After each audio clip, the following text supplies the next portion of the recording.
ಒಂದ್ ಕಡೆ ಸಚಿವಾಕಾಂಕ್ಷಿಗಳು ಲಾಭಿ ನಡೆಸ್ತಾ ಇದ್ರೆ ಡಿಸಿಎಂ ಹುದ್ದೆ ಹಾಗೂ ಕೆಪಿಸಿಸಿ ಗದ್ದುಗೆ ಯಾರಿಗೆ ಎಂಬುದೇ ಯಕ್ಷ ಪ್ರಶ್ನೆ ಆಗಿದೆ. ದಲಿತ ನಾಯಕರಿಗೆ ಹುದ್ದೆ ಕೊಡಬೇಕು ಅಂತ ಆಗ್ರಹಿಸಿ ದಲಿತ ಸಮುದಾಯ ಪ್ರತಿಭಟನೆ ನಡೆಸಿದೆ. Doctor G Parameshwar, KH Muniyappa, HC. ಮಹದೇವಪ್ಪಗೆ ಡಿಸಿಎಂ ಹುದ್ದೆ ನೀಡಬೇಕು ಅಂತ ಒತ್ತಾಯಿಸಿ ಬೆಂಗಳೂರಿನ ಕೆಪಿಸಿಸಿ ಕಚೇರಿ ಹಾಗೂ ಮೈಸೂರಿನಲ್ಲಿ ಪ್ರತಿಭಟನೆಗಳು ನಡೆದಿವೆ. ಇನ್ನು ಕೆಪಿಸಿಸಿ ಅಧ್ಯಕ್ಷ ಸ್ಥಾನಕ್ಕೂ ಲಾಭಿ ನಡೀತಾ ಇದೆ.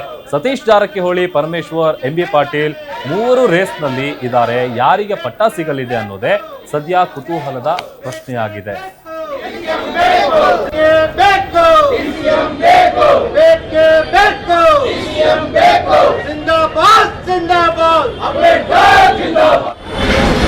ರಾಜ್ಯದಲ್ಲಿ ಎಲ್ಲ ಸಮುದಾಯದವರು ಮುಖ್ಯಮಂತ್ರಿ ಆಗಿದ್ರು.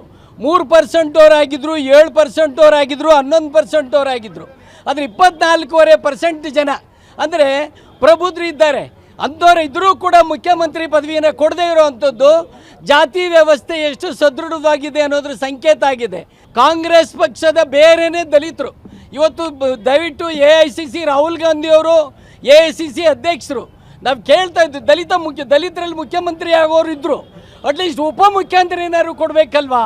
ಯಾಕೆಂದರೆ ಇದು ಒಬ್ಬರ ಇಬ್ಬರ ಭಾವನೆ ಅಲ್ಲ, ಸಮಸ್ತ 1.5 ಕೋಟಿ ದಲಿತರ ಭಾವನೆ ಆಗಿದೆ. ದಲಿತರು ಬೇಕಾ ಬೇಡವಾ ಅನ್ನೋದನ್ನೇ ಕಾಂಗ್ರೆಸ್ ಪಕ್ಷ ನಿರ್ಣಯವಾಗಿ ಹೇಳಬೇಕಾಗಿದೆ. ನೀವು ಬರೀ ಓಟ್ ಹಾಕಕ್ಕೆ ಮಾತ್ರ ಇರೋದೇ ಹೊರತು ಆಡಳಿತ ಮಾಡೋಕ್ಕೆ ಯೋಗ್ಯರಲ್ಲ ಅನ್ನೋದು ನಾವು ಬಹಿರಂಗವಾಗಿ ಹೇಳಬೇಕಾಗಿದೆ. ಇವತ್ತು ಈ ಹಿನ್ನೆಲೆ ಒಳಗಡೆ ನಾವು ದಲಿತರಲ್ಲಿ ಪ್ರತಿಭಾವಂತರಿಗೆ ಉಪಮುಖ್ಯಮಂತ್ರಿ ಹುದ್ದೆನ ಕೊಡಬೇಕು. 3ನೇ ತಾರೀಕು ಮೊನ್ನೆ DK ಶಿವಕುಮಾರ್ ಅವರು ಮುಖ್ಯಮಂತ್ರಿಯ ಪದವಿ ಸ್ವೀಕಾರ ಮಾಡ್ತಿದ್ದಾರೆ.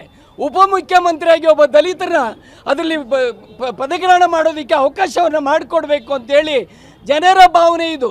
ಒಂದೊತ್ತು ನಾವು ಊಟಗಿಲ್ದೇ ಇರೋ ಕೂಡ ಕಾಂಗ್ರೆಸ್ ಪಕ್ಷವನ್ನು ಹಗಲು ರಾತ್ರಿ ರಾಜ್ಯದಲ್ಲಿ ಆಡಳಿತಕ್ಕೆ ತಂದಂಥ ಆ ತ್ಯಾಗ ಜೀವಿಗಳ ಧ್ವನಿ ಏನು ಅಂದರೆ, ಭಾವನೆ ಏನು ಅಂದರೆ ದಲಿತರಿಗೊಬ್ಬರು ಉಪಮುಖ್ಯಮಂತ್ರಿ ಕೊಡಬೇಕು ಅಂತೇಳಿ ದಯವಿಟ್ಟು ಪರಿಗಣಿಸಬೇಕು ಅಂತ. ಕೈ ತಪ್ಪಿದೆ, ಆದರೂ ಈಗಲೂ ಅವಕಾಶ ಇದೆ. ಶಿವಕುಮಾರ್ ನಂತರದಲ್ಲಾದರೂ ನಮಗೆ DCMನ ಏನು CM ಮುಖ್ಯಮಂತ್ರಿನ ಇನ್ನೂ 1 ವರ್ಷ ಅವಕಾಶವರೆಗೂ ಕೊಡಬೇಕು ಅಂತೇಳಿ ಕೇಳ್ತಾ, ಇವತ್ತು ನಮ್ಮ ಪರಮೇಶ್ವರ್ ಸಾಹೇಬರಿಗೆ DCM ನಮ್ಮ DCMನ್ನು ಪರಮೇಶ್ವರ್ ಅವ್ರಿಗಾಗಲಿ, ಮಹದೇವಪ್ಪ ಅವ್ರಿಗಾಗಲಿ, ಮುನಿಯಪ್ಪ ಅವ್ರಿಗಾಗಿ ಮತ್ತು ಜಾರಕಿಹೊಳಿ ಅವ್ರಿಗಾಗಲಿ ದಲಿತರಿಗೆ ದಕ್ಕಿಸ್ಬೇಕು.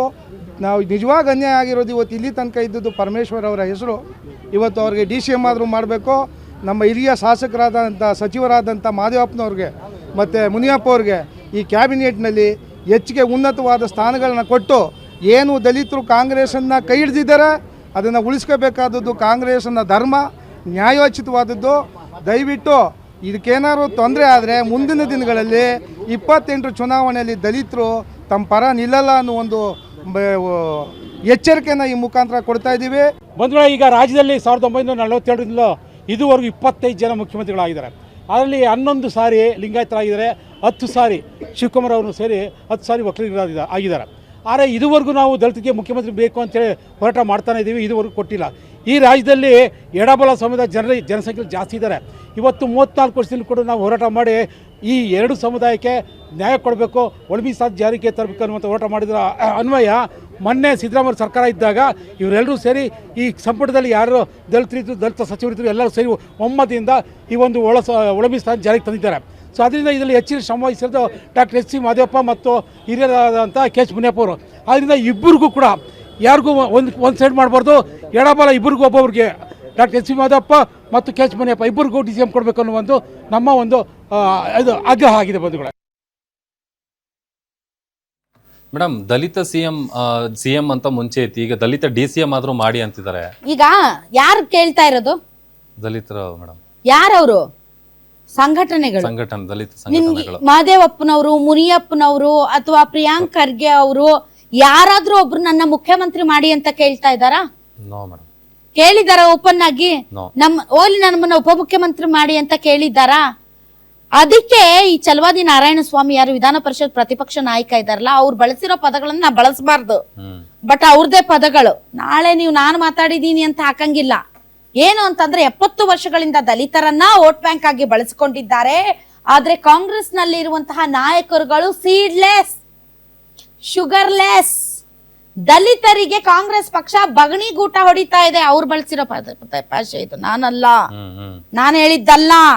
ಛಲವಾದಿ ನಾರಾಯಣ ಸ್ವಾಮಿ ಅವರು ಹೇಳಿರೋದು. ದಲಿತರಿಗೆ 70 ವರ್ಷಗಳಿಂದ ಮತ ಬ್ಯಾಂಕ್ ಆಗಿ ಬಳಸಿ ಅವರಿಗೆ ಬಗಣಿಗೂಟ ಹೊಡಿತಾ ಇದೆ. ಆದರೆ ದಲಿತರು ಮಾತ್ರ ಯಾರ್ಯಾರು ರಾಜಕಾರಣಿಗಳಿದ್ದಾರೆ ಅವರು ಸೀಡ್ಲೆಸ್, ಶುಗರ್ಲೆಸ್, ಅವ್ರಿಗೆ ವಾಯ್ಸ್ಲೆಸ್, ಅವರೇ ಕೇಳಲ್ಲ. ನೀವು ಸಂಘಟನೆಗಳು ಬೊಬ್ಬೆ ಹೊಡಿತೀರಿ, ನಿಮ್ಮ ನಾಯಕರನ್ನ ಬಡಿ ದೆಬ್ಬಿಸಿ ಮಾತಾಡ್ರಿ, ದೇವ್ರು ನಿಮ್ಗೂ ಬಾಯಿ ಕೊಟ್ಟಿದ್ದಾನೆ ಅಂತ. ನೀವು ಬೀದಿಯಲ್ಲಿ ಮಾತಾಡೋದಲ್ಲ, ಅವ್ರಿಗಲ್ಲಿ ಹೈಕಮಾಂಡ್ ಮುಂದೆ ಮಾತಾಡೋಷ್ಟು ಶಕ್ತಿ ತುಂಬಿ ಅವರೇ ಮಾತಾಡಲ್ಲ. ಸತೀಶ್ ಜಾರಕಿಹೊಳಿ ಹೇಳ್ತಾರೆ ನಾನು ಮುಂದೆ ಮುಖ್ಯಮಂತ್ರಿ ಆಗಬೇಕು ಅಂತ. DK ಶಿವಕುಮಾರ್ ಅವ್ರು ನನಗೆ ಮಾತು ಕೊಟ್ಟಿದ್ದೀರಿ, ನನಗೆ ಮೊದಲು ಮುಖ್ಯಮಂತ್ರಿ ಮಾಡಿ ಅಂತ. ನಿಮ್ಮ ನಾಯಕರು ಎಲ್ಲೋ ಓಪನ್ ಆಗಿ ಮಾತಾಡಿದ್ದಾರೆ ಹೇಳಿ. ಡಿಫ್ರೆನ್ಸ್ ಅದು.